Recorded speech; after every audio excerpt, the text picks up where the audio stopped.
Sir, അസമിലെ ദുംറിയിൽ നിന്ന് സുഡാപ്പികളുടെയൊക്കെ നെഞ്ചുലയ്ക്കുന്ന ഒരു വാർത്തയുണ്ടെന്ന് പറഞ്ഞായിരുന്നല്ലോ.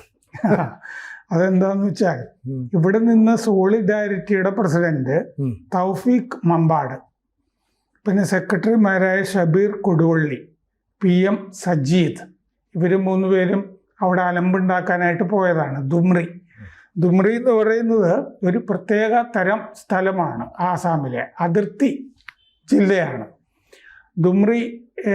മുസ്ലിം ഭൂരിപക്ഷ ജില്ലയാണത്. അപ്പോൾ ഈ ദുംറി ലോക്സഭാ മണ്ഡലത്തിനെ പറ്റി നമ്മൾ മുമ്പ് പലപ്പോഴും സംസാരിക്കാറുണ്ട്. ഇന്ത്യയിലെ ഏറ്റവും കൂടുതൽ വോട്ട് ശതമാനം വരുന്ന മണ്ഡലമാണത്. 94% പേര് ഒക്കെ വോട്ട് ചെയ്യും.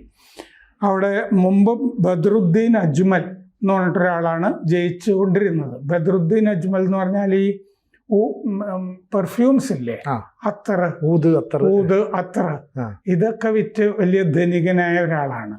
അപ്പൊ കഴിഞ്ഞ തവണത്തെ തെരഞ്ഞെടുപ്പിൽ അയാള് കോൺഗ്രസോ BJP അങ്ങനത്തെ പാർട്ടിയിലൊന്നുമല്ല, സ്വന്തമായിട്ടൊരു പാർട്ടി ഉണ്ടാക്കി അയാള്.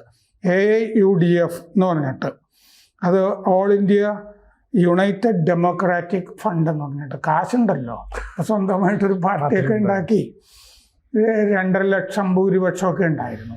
ഈ കഴിഞ്ഞ തെരഞ്ഞെടുപ്പിൽ റക്കീബുൽ ഹുസൈൻ, കോൺഗ്രസിൻ്റെ റക്കീബുൽ ഹുസൈനാണ് ജയിച്ചത്.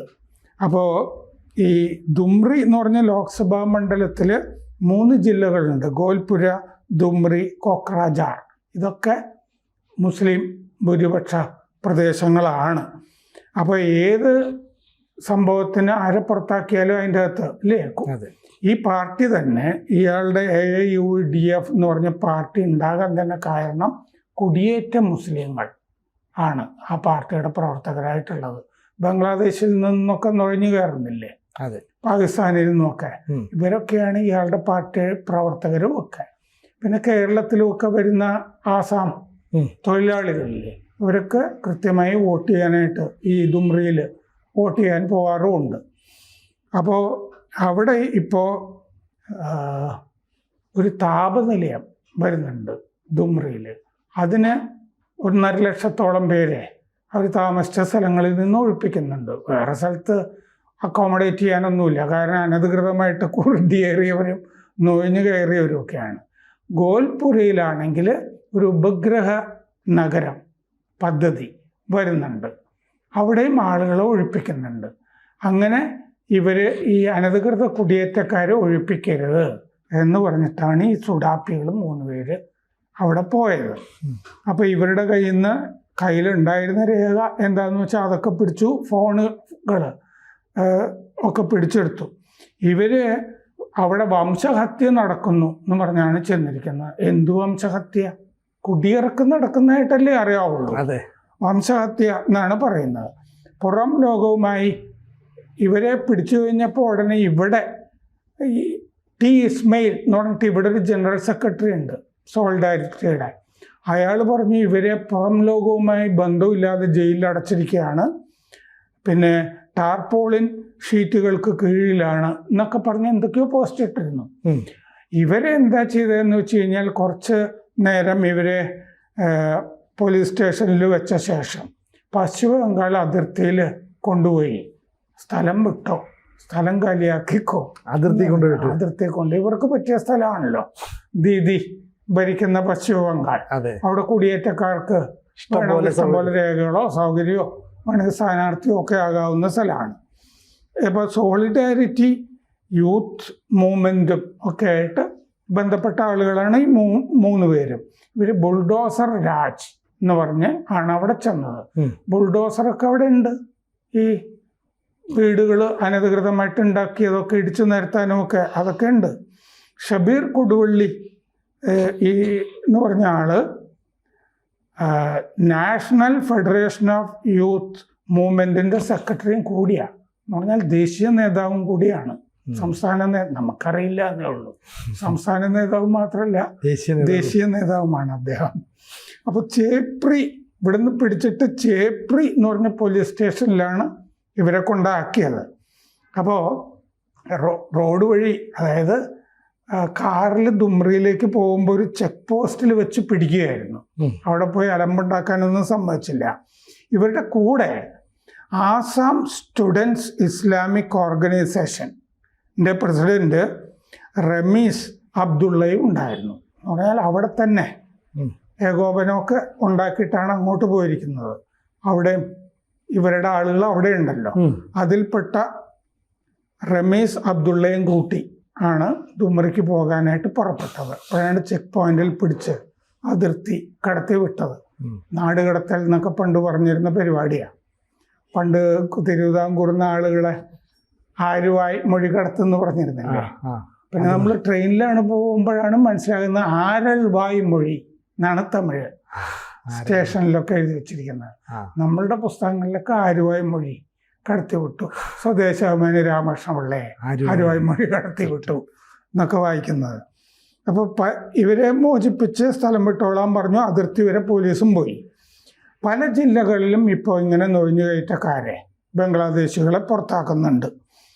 ഇവർ ബംഗ്ലാദേശികളായ മുസ്ലിങ്ങളെ തന്നെയാണ് ഈ പുറത്താക്കുന്നത്, അല്ലാതെ അസാമിൽ രേഖകളുള്ള ആളുകളെയൊന്നും അല്ല ചെയ്യുന്നത്. മിയാ മുസ്ലിങ്ങൾ എന്നാണ് പറയുന്നത്. അത് ആക്ഷേപിക്കുന്ന ടേമാണെന്ന് അവർ പറയുന്നുണ്ട്, മിയാ മുസ്ലിങ്ങൾ എന്ന് പറയുന്നത്. ജൂലൈയിലാണ് ഒഴിപ്പിക്കൽ തുടങ്ങിയത്. 3400 മെഗാവാട്ടിൻ്റെ താപനിലയം ആണ് ഈ ദുംറയിൽ വരുന്നത്. ഒഴിപ്പിക്കാനായിട്ട് ഇങ്ങനത്തെ പദ്ധതികൾ വരുമ്പോഴല്ലേ കഴിയുള്ളൂ. അപ്പോൾ അസം പവർ ഡിസ്ട്രിബ്യൂഷൻ കമ്പനി ആണ് താപനിലയം സ്ഥാപിക്കുന്നത്. അപ്പോൾ ദുംറയിൽ 1400 പേരെയാണ് ഇപ്പോൾ ഒഴിപ്പിക്കുന്നത്. 1400 എന്നൊക്കെ പറഞ്ഞാൽ വലിയൊരു സംഖ്യയായിട്ട് കാണേണ്ടത് പോലുമില്ല. 1980 മുതൽ രേഖയില്ലാതെ അവിടെ കഴിയുന്നവരെയാണ് ഒഴിപ്പിച്ചിട്ടുള്ളത്. പക്ഷെ 1980 മുതൽ അവിടെ താമസിക്കുന്നുണ്ട്, അതുകൊണ്ട് ഇനിയും താമസിക്കാൻ അവകാശമുണ്ട് എന്നാണ് സോളിഡാരിറ്റിയുടെ ഒക്കെ വാദം. അന്ന് വന്നവരാണല്ലോ ഇനി എന്തിനാ ഇറക്കി വിടുന്നതെന്നുള്ള രീതിയിൽ. അതെ. അപ്പോൾ അവിടെ ഡിറ്റൻഷൻ ക്യാമ്പുകളൊക്കെ ഉണ്ട്. ഡിറ്റൻഷൻ ക്യാമ്പുകളിലൊക്കെ കൊണ്ടുപോയി താമസിപ്പിക്കാറുണ്ട്. ഗോൽപുരയിൽ മാറ്റിൻ ട്രാൻസിറ്റ് ക്യാമ്പ് തന്നെ ഈ ബംഗ്ലാദേശികളെയൊക്കെ അനധികൃതമായി എത്തിയവരെ താമസിപ്പിക്കാനായിട്ട് വച്ചിട്ടുണ്ട്. ഗോൽപുര നമ്മൾ പറഞ്ഞില്ലേ ബഗ്ദാദ് നഗരമൊക്കെ പണിയുന്നു എന്നുള്ളത്. ഇതിനു മുമ്പ് ജമാഅത്തെ ഇസ്ലാമി ഹിന്ദ് എന്ന് പറഞ്ഞൊരു സംഘടനയുടെ ഓൾ ഇന്ത്യ പ്രസിഡന്റ്, ദേശീയ സംഘടന, ഒരു മദനി അവിടെ ഇതേ കാര്യം പറഞ്ഞിട്ട് ഗോൽപുരയിൽ ചെന്നിരുന്നു. ഈ ഒഴിപ്പിക്കുന്നു എന്ന് പറയുന്ന സ്ഥലങ്ങളൊക്കെ ചെന്ന് കാണാനായിട്ട് ഹിമന്ത ബിശ്വ ശർമ്മ ഈ മദനിയെ സമ്മതിച്ചിരുന്നു. ഈ കാര്യങ്ങളൊക്കെ മര്യാദക്കാണ് നടക്കുന്നതെന്ന് അയാൾ അറിഞ്ഞോട്ടെ എന്നുള്ളത് കൊണ്ടാണ് അയാളെ ഒഴിപ്പിക്കാതിരുന്നത്. അല്ലെങ്കിൽ അയാളെയും പറഞ്ഞുകൂടായിരുന്നല്ലോ, താൻ ഇവിടെ ഒന്നും നിൽക്കണ്ടെന്നോട്ട് ഈ സുഡാപ്പികളെ ചെയ്ത പോലെ. പക്ഷെ അയാൾ കാര്യങ്ങൾ കണ്ടു മനസ്സിലാക്കിക്കോട്ടെ എന്ന് വിചാരിച്ചിട്ടാണ് അയാളെ കൊണ്ടുപോയത്. പക്ഷെ അതിനുശേഷം അയാളും ഈ വംശഹത്യ എന്നൊക്കെ പറയാൻ തുടങ്ങിക്കഴിഞ്ഞപ്പോൾ അയാൾ അവിടെ നിന്ന് പുറത്താക്കുകയാണ് ചെയ്തത്. ഇതിനു മുമ്പ് പ്രശാന്ത് ഭൂഷൺ, ഹർഷ് മന്ദർ, സോണിയാഗാന്ധിയുടെ അപ്പേസിലുള്ള പണ്ട് കലക്ടറായിരുന്ന ആള്, IAS ഇന്ന് രാജിവെച്ചത്, ഹർഷ് മന്ദർ, വജാഹത്ത് ഹബീബുള്ള എന്ന് പറയുന്ന പഴയ ഇലക്ഷൻ കമ്മീഷൻ ആണ്. പിന്നെ ഫയാസ് ഷഹീദ്, ജവഹർ സർക്കാർ, സയ്യദ ഹമീദ് തുടങ്ങിയ ആളുകളുടെ ഒരു സംഘം, ഇവരുടെയൊക്കെ ഒരു സംഘം ഇതിനു മുമ്പും പോയിരുന്നു. ഇതിൽ സയ്യദ ഹമീദ് എന്ന് പറഞ്ഞ സ്ത്രീ, അവർ ജാമിയ മിലിയൊക്കെ ആയിട്ട് ബന്ധപ്പെട്ട സ്ത്രീയാണ്. മുമ്പ് പ്ലാനിംഗ് കമ്മീഷനിൽ കോൺഗ്രസ് സർക്കാരിൻ്റെ കാലത്ത് അംഗമായിരുന്നു. അവരാണ് പടച്ചോൻ എല്ലാവർക്കും വേണ്ടിയാണ് ഈ ലോകം സൃഷ്ടിച്ചത്, ബംഗ്ലാദേശികൾക്ക് ഇവിടെയും പാർക്കാം അന്ന് പറഞ്ഞത് ഈ സയ്യദ ഹമീദ്. അപ്പൊ നമ്മൾ മനസ്സിലാക്കേണ്ടത് എന്താന്ന് വെച്ച് കഴിഞ്ഞാൽ ഇത്തരം കേസുകളൊക്കെ വാദിക്കുന്ന ആളുകളാണല്ലോ ഈ സുഡാപ്പികളുടെയൊക്കെ, പ്രശാന്ത് ഭൂഷണൊക്കെ. അപ്പൊ സുഡാപ്പികളൊക്കെ പോയി, സിദ്ദിഖാപ്പനെ പോലുള്ള ആളുകളൊക്കെ പോയി അഭ്യർത്ഥിച്ചിട്ടായിരിക്കണം പ്രശാന്ത് ഭൂഷന്റെ നേതൃത്വത്തിലൊരു സംഘം ആദ്യമായിട്ട് മുൻഗാമികളായിട്ട് പോയത്. എന്നിട്ട് ഇപ്പൊ സുഡാപ്പികൾ പോയതായിരിക്കും. അപ്പോൾ കുടിയേറ്റ മുസ്ലിങ്ങൾ ധാരാളം പാർക്കുന്നൊരു സ്ഥലമായതുകൊണ്ടാണ് അവിടെ ഒരു AIUDF എന്ന് പറഞ്ഞൊരു പാർട്ടി ഉണ്ടായത്. അവിടെ ബദറുദ്ദീൻ അജ്മൽ എന്ന് പറഞ്ഞൊരാൾ MP ആയത്. ഇപ്പോൾ അതിന് മാറ്റം വരുന്നുണ്ട്.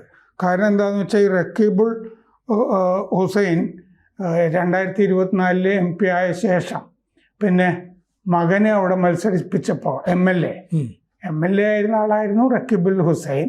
അയാൾ MP ആയി. അത് കഴിഞ്ഞിട്ട് അവിടെ MLA സീറ്റ് ഒഴിവ് വന്നല്ലോ. മകനെ മത്സരിപ്പിച്ചു. പക്ഷെ മകൻ തോറ്റുപോയി.